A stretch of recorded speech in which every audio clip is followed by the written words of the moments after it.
Greetings, dear viewers. You are on the CrossMoto channel. I think many of you, who are even a little interested in cars or motorcycles, have come across article headlines or video titles like motorcycle running on firewood, car on firewood, and so on. Such machines are quite interesting, and a more accurate name for them would be a vehicle with a gas generator unit. Please don't confuse them with steam engines. So, this gas generator produces combustible gas from certain solid or liquid substances, which can be burned in an internal combustion engine. And I want to talk about vehicles equipped with such a system. I invite you to have a few words about gas generator technology. Let's talk about this very device, its history, and its use on cars, motorcycles, tractors, and more. Make yourself comfortable, grab something to snack on, it's going to be interesting.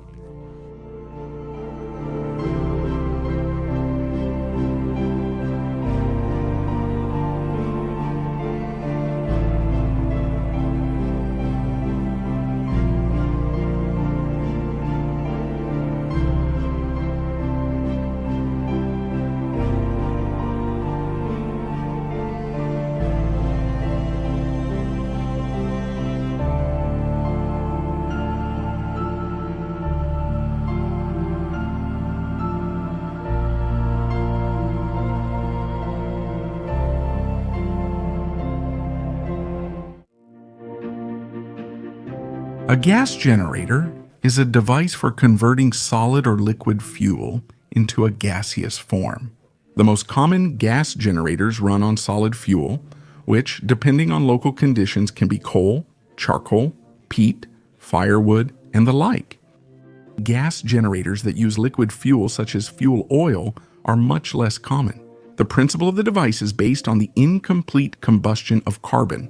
The generator is usually shaped like a tall cylinder with fuel loaded through a lid at the top, but only the lower part burns, while the upper part serves as a fuel reservoir. Then the gas is cooled in a device similar to a car radiator, because supplying hot gas to the engine reduces its volumetric efficiency. The cooler is placed before the filter to prevent the filter material from overheating. Then the gas passes through a filter where it is cleaned of solid particles and tar, and after mixing with air, it enters the engine. There are several types of gas generators based on their design, depending on the technological process, the point where atmospheric air enters, the presence or absence of water injection, and so on. I won't focus on this in detail. If you want to really dive deep into the design and details, I'll leave a link to a Wikipedia article in the description. Wood gas is a mixture that consists of about 50% nitrogen, 8% carbon dioxide, 20% carbon monoxide, 18% hydrogen, and 4% methane. Nitrogen and carbon dioxide, which make up a little more than half, are naturally inert, so this fuel has a much lower energy density compared to gasoline. On top of that, to burn this gas in an engine, it needs to be mixed with atmospheric air, which adds even more inert nitrogen to the mixture. Obviously, the power of an internal combustion engine running on wood gas will be significantly lower. And a perfectly logical question arises. Why install a gas generator on a car or motorcycle if in the end we get a third less engine power? And that's in the best case. The meaning is quite simple. In certain locations and at certain times under conditions of acute gasoline shortages, or due to extreme expense, vehicles with gas generators appear. However, before we move on to this very technology, let's briefly look at the history of Gasgen. The history of humans using artificially created combustible gases is quite interesting. There is a legend that back in the 13th century in Paris, a certain Ezekiel produced gas to light his house. However, the official inventors of the method for producing gas from coal are considered to be the Frenchman Philippe Le Bon and the Briton William Murdoch. These two made this discovery almost simultaneously in the 1790s. In 1801, Philippe Le Bon patented the design of a gas internal combustion engine, but he did not manage to implement the project due to his death in 1804. In 1839, the German engineer Gustav Bischoff, aiming to obtain cheap fuel for metallurgical processes, built the world's first gas generator operating on wood. A year later, a very important event took place. Austrian engineer Ebelmann built the first gas generator operating on the principle of reverse combustion. So that you understand the importance of this event, the gas from Ebelmann's unit contained 30 times less tar than the gas from Bischoff's unit. And the cleaner the gas, the better it is suited for the engine. In 1860, the Belgian waiter and amateur engineer Etienne Lenoir created and patented an internal combustion engine running on illuminating gas, also known as wood gas. There had been earlier attempts to create such an engine, but it was Lenoir who managed to produce a working model. This power unit, with a massive displacement of 18 liters, produced only a modest 2 horsepower, and its efficiency was around 4%. At that time, wood gas was one of the driving forces of the Industrial Revolution. To give you an idea of the scale, entire gas pipelines were built, running from stationary gas generators and branching out to factories and households. Stationary gas generators were essentially huge industrial buildings for gas production. The gas was used to power stationary engines for heating, street lighting, and even for cooking. However, with the development of oil and natural gas extraction, the contents of the pipes gradually changed. Natural gas had already prevailed in many places by the 1930s. However, in Britain, wood gas was widely used until the 1960s, until large reserves of oil and natural gas were discovered in the North Sea. Let's get back to engines. When stationary internal combustion engines based on the Otto cycle became available in the 1870s, steam engines gradually began to lose ground. Otto, by the way, was inspired by Lenoir's ideas, and his design already had an efficiency of 16% and consumed 5 times less fuel. The adoption accelerated after Otto's engine patent expired in 1886. The potential and practical applicability of gasification for internal combustion engines was well understood from the very early days of their development. And yes, most of these stationary engines were powered by gas, which was obtained through the pyrolysis of solid fuel. And even at that time, at the very beginning of the 20th century, there were already a number of cars that ran on wood gas. They were refueled at stationary gas generator stations, or from the city gas lighting system into a tank, which vaguely resembled a small airship located on the roof. The pressure in such a bag was low, so in order to achieve an acceptable driving range, the bag had to be made large. In fact, this is the grandfather of gas cylinder equipment. Such designs existed in Europe all the way up to the 1940s, while in China, similar technology was used right up until the 1990s of the last century. And here, for example, is a motorcycle with a sidecar, also equipped with gas cylinder equipment.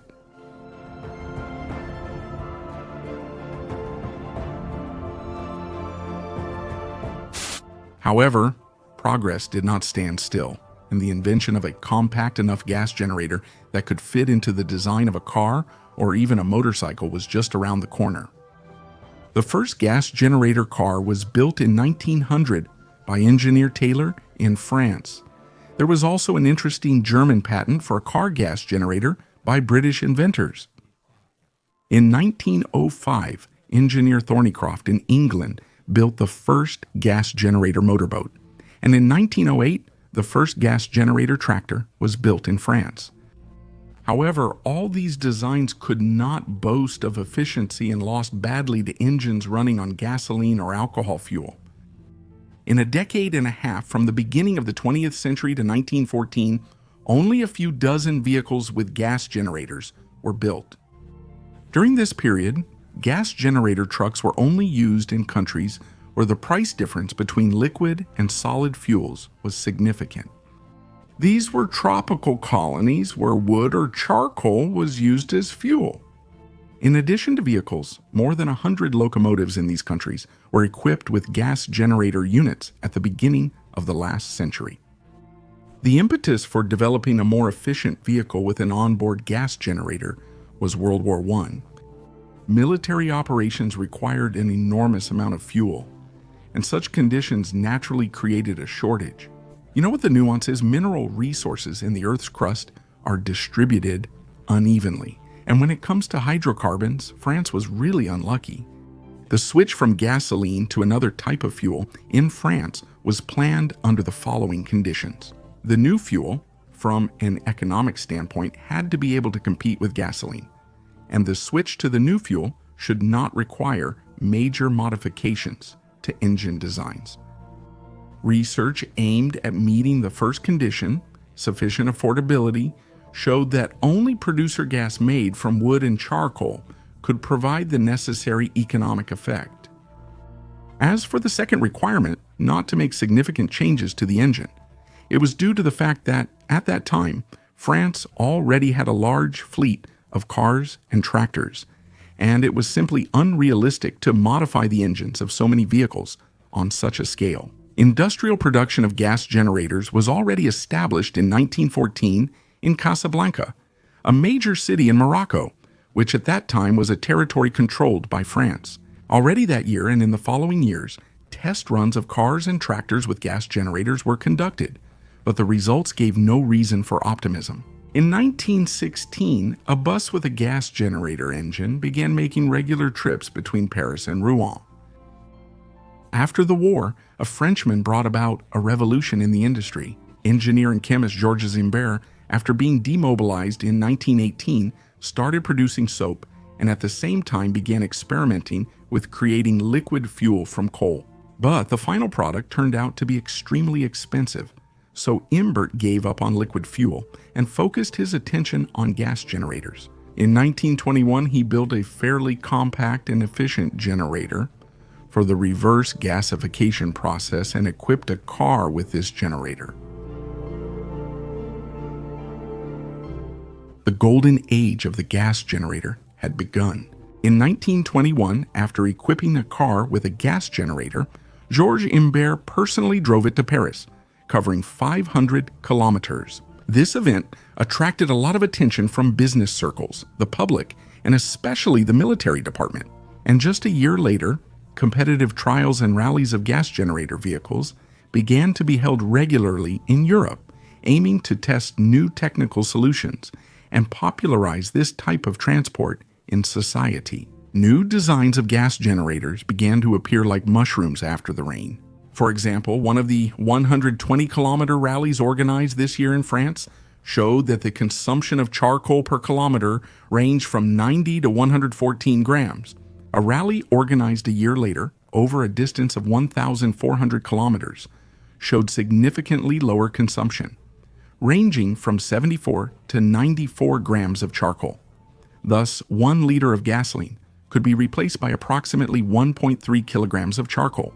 By 1923, 25 different types of automobile gas generators were already available to buyers in France.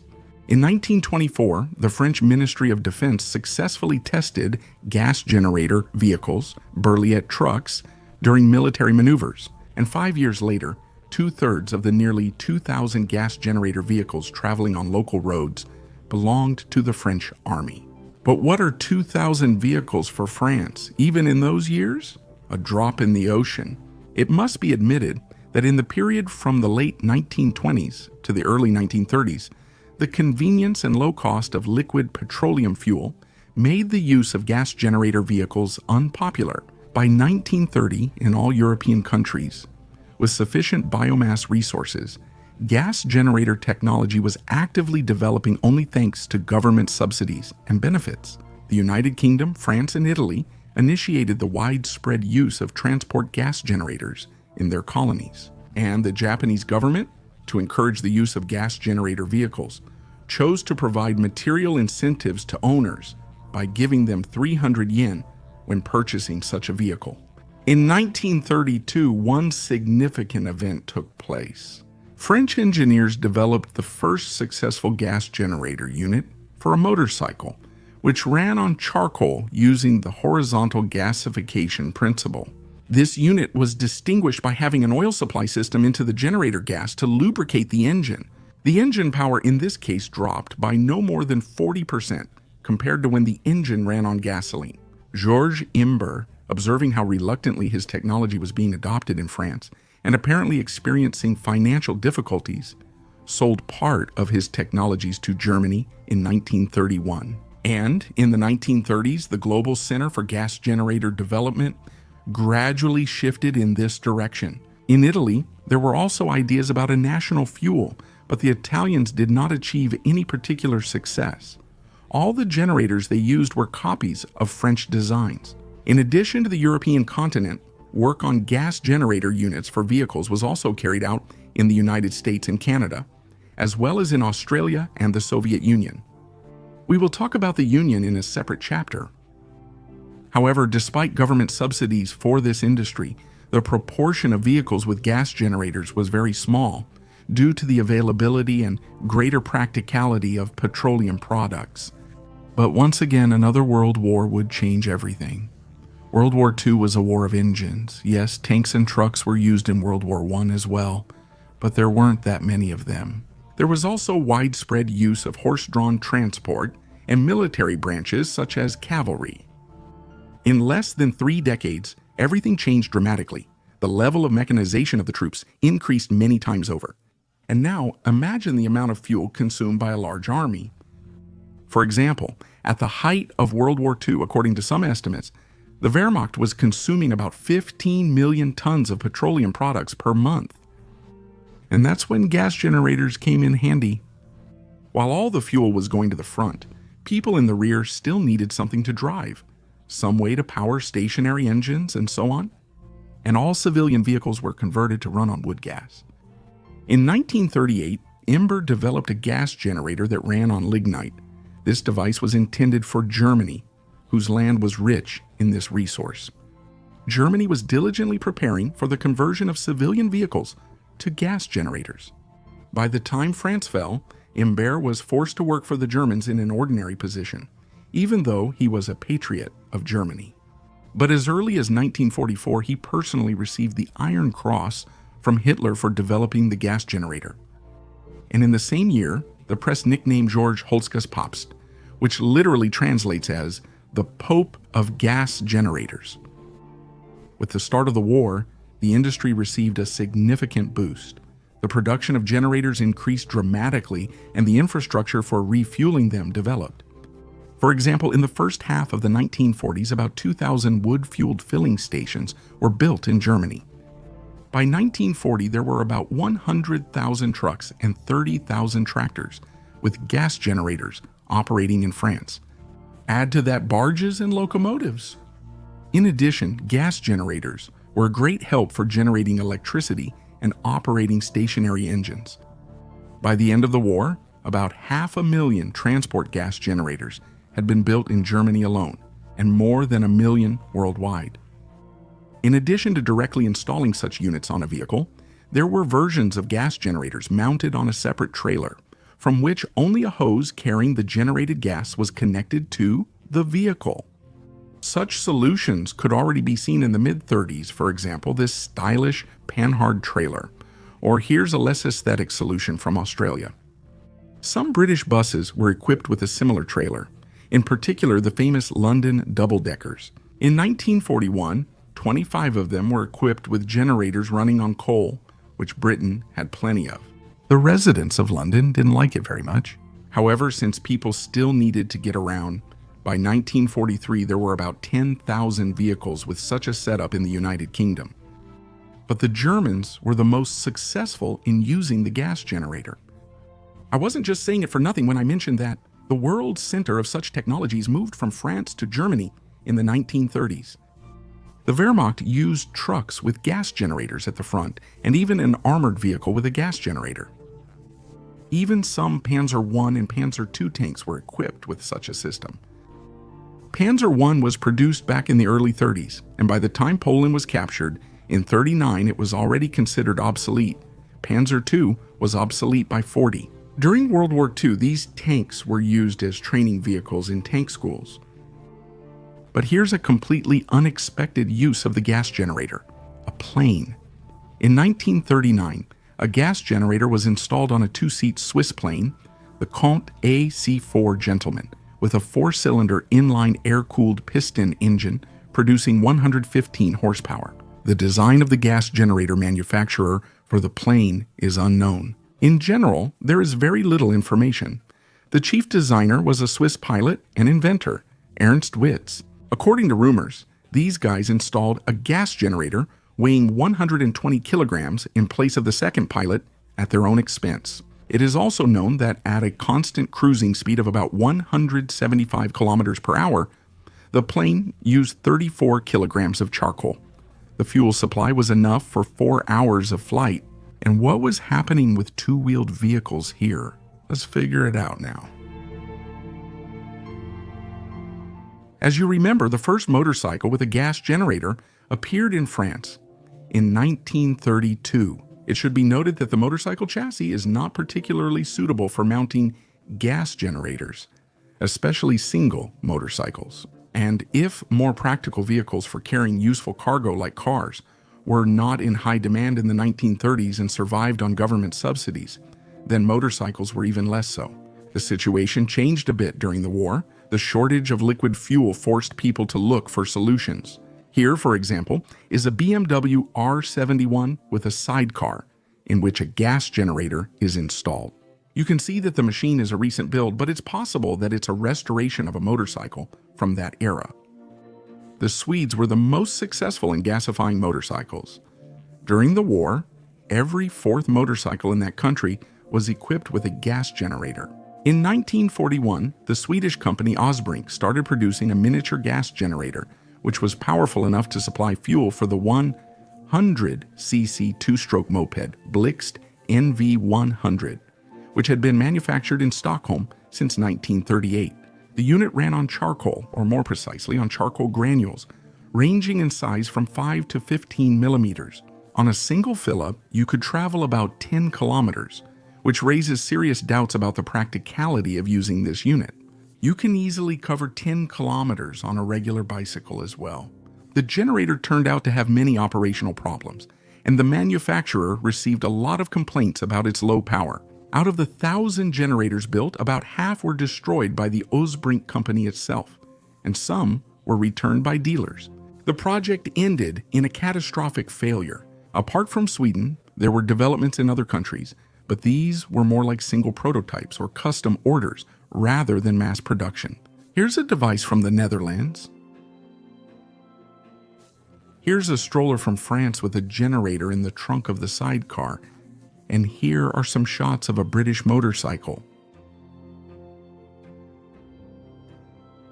As for gas generator motorcycles in the Union of Soviet Socialist Republics, it is known that back in 1931, the Scientific Research Automobile and Tractor Institute was working on such a motorcycle, which was supposed to run on wood chips, but the work was never completed. A little later, a motorsport enthusiast from Simferopol, Radzikovsky, developed a gas generator for his L300 motorcycle, which he called VAR2. This unit could also be used on IZH-7 and IZH-8 motorcycles. Ruban's patent for a motorcycle generator from 1941 is well known. In the Union of Soviet Socialist Republics during the war years, there was a version of the FM-72 motorcycle with a gas generator unit. Most likely it was limited to just a few prototypes. The exact number of units produced and the period of their production are not known for certain. One restored unit is located in the Vadim Zadorozhny Museum. Unlike cars and trucks, motorcycles with this system did not become widespread. But that doesn't mean that after World War II, no one made a gas generator motorcycle. There were gas generator units in Tsarist Russia as well, but they were not as widespread as in Europe. They were mainly used for the needs of the metallurgy and glass industries. Their total number by the beginning of 1917 was about 500 units. The situation was no better with gas engines. The first such engines, with low power up to 30 horsepower, which used blast furnace gas as fuel, began operating in Russia's metallurgical industry in 1899. The first developments of domestic automobile gas generators should be attributed to 1915. At that time, the first gas generator for powering searchlights was installed on the Russo-Balt C2440 car, but this model did not receive further development. The first Soviet gas generator unit running on charcoal was created in 1921 by the Leningrad professor Naumov, who built the U-1 unit with a direct gasification process. In 1923, Naumov modified the unit for use on a 3-ton truck. The unit was tested under stationary conditions together with a 4-cylinder Berliet L14 gasoline engine with a power of 35 horsepower. In 1928, a Fiat 15 TR with Naumov's gas generator made a run along the Leningrad-Moscow-Leningrad route. The first half of the 1930s was marked by numerous studies aimed at identifying the optimal design of the gas generator unit. Interestingly, unlike the rest of the world, the Union of Soviet Socialist Republics did not strive to create a passenger car running on alternative fuel.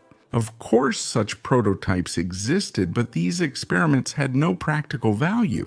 The focus was placed on the engines of the economy, trucks and tractors. Most of the developments were carried out at the Scientific Research Automobile and Tractor Institute. Many talented engineers worked on gas generators. Active development of automotive gas generators began in 1935 at the initiative of the Soviet government. The simple wood charcoal units were replaced by more complex ones that used wood chips as fuel.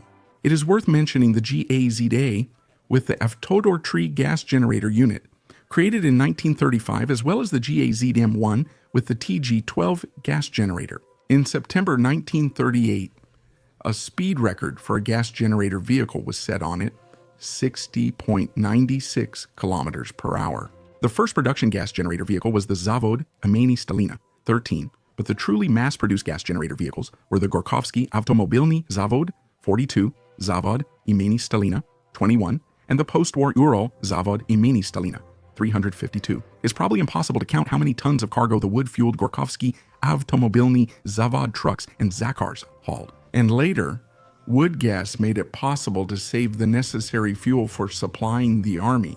As for the tractors, already in 1931, an all-union competition for a tractor gas generator was announced. The best of the designs by engineer Dikolenkov began to be installed on Kommuner 50 and HTZ 60 Stalinek tractors. From 38 to 41, at the Kharkov tractor plant, the KHTZ T2G tractor was produced in series. About 16,000 of these tractors were produced at the Kharkov tractor plant before the war began. Gas generator engines performed especially well on water transport. They were installed on boats and barges. However, it should be understood that the Soviet Union did not have as acute a fuel shortage as Germany did. Here are some simple numbers for comparison. While the Germans had about 500,000 vehicles running on gas generators, in the Soviet Union there were about 10 times fewer of them. After the war, the Union of Soviet Socialist Republics gradually began to abandon gas generators, although not as quickly as in Western Europe. Tractors with gas generators were widely used. The Uralzys 352 truck was produced in series until 1956. And in 1949, the world's first KT-12 skidding tractor running on wood gas was developed. Back in 1956, more than 20,000 of these tractors were used in logging operations. The end of World War II and the gradual return to peaceful life meant that changes were coming in certain industries. Millions of tons of fuel were no longer needed by the armies, and petroleum products became available to the civilian population, and the forced need to use vehicle gas generators disappeared. Naturally, the process happened gradually, but by 1950, such vehicles had become extremely rare in Europe. As for Imber, after the war, he was not convicted for ties with the Nazis. However, after losing his son on the Eastern Front, he lost interest in his creation and began drinking heavily. The father of gas generators died in 1950 at the age of 66, and his inventions were forgotten in progressive countries as a relic of a not-so-great past. But in some corners of the world, gas generators were still in demand in the second half of the 20th century. For example, in China, in some Chinese provinces, such vehicles were used even in the early 2000s. Also, in conditions of isolation from most of the world, This technology turned out to be in demand in North Korea. In the Western world, especially in the United States, the method of turning solid fuel into combustible gas was remembered during the height of the fuel crisis in the mid-70s. On October 17, 1973, all Arab member countries of the Organization of the Petroleum Exporting Countries, as well as Egypt and Syria, announced that they would not supply oil to countries that supported Israel during the Yom Kippur War. This primarily affected the United States and its allies in Western Europe. Over the following year, the price of oil rose from $3 to $12 per barrel. That is 4 times higher. In the United States, there was a shortage of liquid fuel. There were kilometer-long lines at gas stations. It is worth noting that during the World War II, the topic of gas generators affected the United States much less than European countries. People began to remember forgotten technologies. They dug up old books from the 1930s, and inventors in garages started building gas generators. A movement of enthusiasts for this kind of technology even emerged, and to this day they still gather at meetups. In this photo, you can see a motorcycle equipped with a wood gas generator. 1981. It is also a known fact that during the fuel crisis in the United States, brochures were distributed among the population explaining how to build a gas generator in a home workshop. For the most part, gas generator technology in the 21st century consists of homemade devices. They are not produced serially. Some people build such machines out of necessity. For example, there are quite a few homemade ones from rural areas. Some people build such machines to impress the public and gain recognition. Others pursue both the first and the second goal to some extent.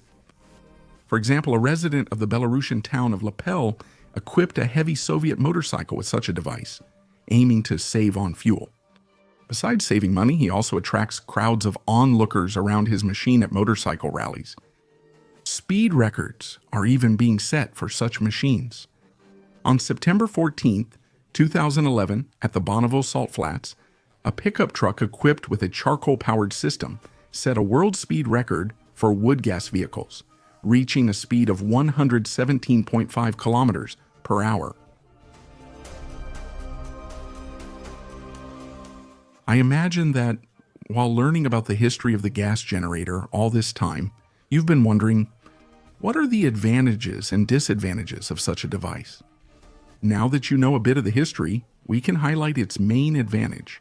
A gas generator allows you to drive a vehicle with an internal combustion engine when liquid fuel is unavailable. As long as there's gasoline at the gas station, we can laugh dismissively at the owner of a car with a gas generator. However, if a fuel crisis happens, no matter the reason, and that guy with a boiler full of firewood in his trunk will be the most important man in town.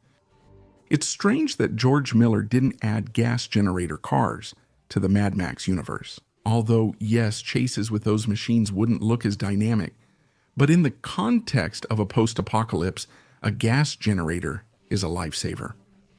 And this illustration shows it well. As for other advantages, an engine running on generator gas is more environmentally friendly, and with the right knowledge and skills, a gas generator is fairly easy to make. And now let's go over the disadvantages. Like any additional equipment, a gas generator takes up space and reduces the payload capacity of the vehicle, but that's just the beginning. The generator requires a certain amount of time to warm up the boiler from ignition until it reaches generating power. The transport gas generator is quite demanding when it comes to fuel. If it's firewood, it must be within certain size limits. Its moisture content should not exceed a specific threshold, often 15 to 25%. The firewood should be of certain types of wood, mainly hardwood species. The claim by some media outlets that such a unit runs on anything, like you just throw in manure, straw, and branches and drive off, is a myth created by those same media outlets. Some Kulabin might have said it as a joke, and journalists, not being experts on the subject, published it. It's also important to understand that you won't get very far with a gas generator. The range on a single generator load is small, at best up to 200 or 250 kilometers. There are certain requirements for the generator gas filtering system, which is almost more complicated than the generator itself. You have to clean the filter quite often, as well as the cooler tubes. Online sources report figures ranging from 200 to 1,500 kilometers. Or say goodbye to the engine. By the way, the lifespan of an engine running on wood gas is somewhat reduced, since the power unit has to operate at higher RPMs more often due to the lower calorific value of the fuel. You also can't ignore the danger of a gas generator in terms of explosion or carbon monoxide leakage. What can I say to sum up this story? The transport gas generator is a product of crisis times. As soon as fuel runs out at gas stations, people start to remember the well-forgotten old technology of producing gaseous fuel from solid materials. And in a time of crisis, you won't care that you smell like smoked sausage, that your hands are yellow like a heavy smoker's, and that you're covered in ash and soot. If getting somewhere becomes a pressing issue, you'll go for it. And it's too early to send gas generators to the scrap heap of history. You never know what kind of crisis might happen. That's about all I have to say. I hope I was able to give you a detailed enough explanation about gas generator vehicles. Thank you very much for your attention and the time you've spent. Don't forget to stay active on the channel, leave comments, share, and subscribe. Special thanks to everyone who supports my work financially using the details pinned in the description. See you next time.